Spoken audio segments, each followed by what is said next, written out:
What's up, everybody? Interviews TV is here at Canton McKinley High School. First day of school today, and when school comes around, that means football. We are here with McKinley defensive coordinator Chad Anderson, longtime figure in this program as a player and as a coordinator. Got a chance to talk a little bit with him before the interview. Coach, we appreciate you taking time to talk to interviews now. Our Buena Vista Cafe game of the week. We talked to Harding. Now we get to talk to the Bulldogs ahead of this historic rivalry. And you played against Harding. You coached against Harding. This is one of the great rivalries in Northeast Ohio, and it's fitting that it gets to be renewed in Week 1. So just talk about what this rivalry means to you, because you've been a part of this program for so long. Absolutely.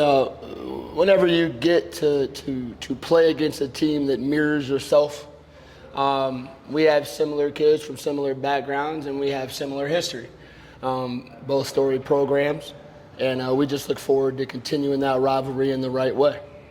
Now, defensively, it's your specialty, obviously. Harding's offense, they had a quarterback controversy throughout the offseason, but that's put the rest now, so you know who you're going to be going up against this Friday at Mollenkopf Stadium. So just talk about, some of the things that, you need to nip in the butt Friday if you want to contain Harding's offense. Well, honest to God, now obviously as a defensive coordinator, I have to take into account what another team does. But this week, it's Week 1, and because of the uncertainties with quarterback, with what you're going to run and what you're going to see, you have a limited film study.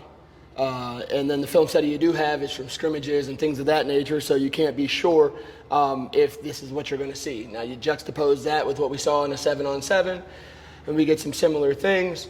But my biggest focus this week is my guys.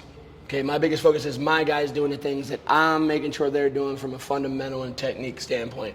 And I think if we can do that, based on the way my defense runs and the systems that I've created within it, we can adapt to almost anything we see as long as we got good eyes.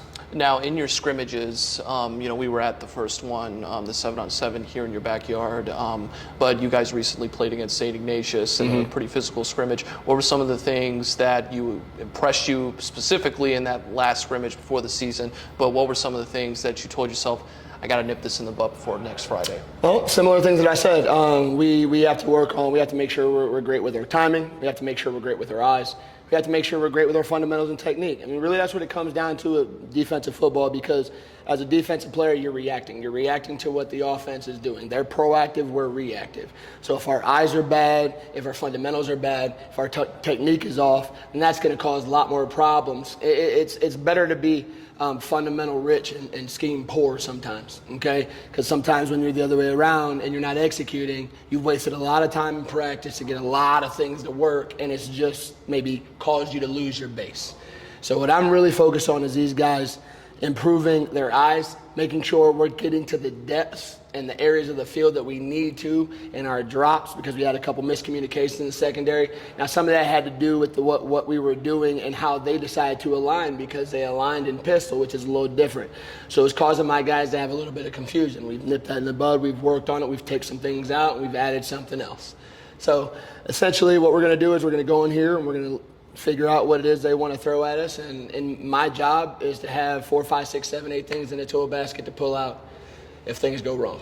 Now, I know you don't want to speak for Coach Hall, but Steve Arnold and the Raiders coaching staff, they're coming off a very disappointing season a year ago. A lot of injuries, a lot of disappointment, 2-8 season. As well as anybody, that's not Harding standards, and they're going to be coming back hungry as ever this season. You guys are coming off a playoff appearance a year ago. Is that right? Heartbreaking loss to Mentor, and you guys are going to be hungry as ever. So it's going to be pretty physical Friday, right? 100%. It's definitely going to be one of those situations where you want to figure out who is going to slow down the other team's momentum, who is going to intimidate the other team first.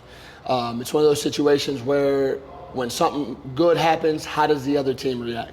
If they get a score on us, how does my defense react? How does my offense come back? And that's really what's going to tell the tale. Because there's going to be big plays on both sides, but it just really matters how you respond. And the only thing we can control in life is our response. And if we don't respond properly, that momentum gets going, that becomes a big old ball, rolls down the hill, and it's hard to come back. Then you need some offensive play or something to pop off in order to get it back. So I'm really concerned is, hey, they're going to hit us in the mouth, we're going to try to hit them in the mouth, and let's see who responds properly and keeps on going. Because the person who responds properly and keeps that momentum going and doesn't fall apart is going to be the team that wins this week. Now, are y'all glad that, week one, you get to have such a big road test like this to see who you are? I like to play on the road. I think it puts our guys in a little bit more adversity. I think it makes them less comfortable. It makes them focus more. And to be honest with you, there's something about, being able to go into a hostile environment and being able to take care of business. It works good for your maturity, your discipline. And these are things that I think that I definitely want to work on as a defensive coordinator. I want to make sure my guys are disciplined, my guys are focused, and like I said, if our eyes are right, if our technique is sound, if our fundamentals are sound, that'll take care of all the extra stuff. Okay, Coach Anderson, appreciate you taking the time to talk the interviews. We'll see you in the Dub Friday. Absolutely. Again, our countdown to kickoff, Buena Vista Cafe game of the week.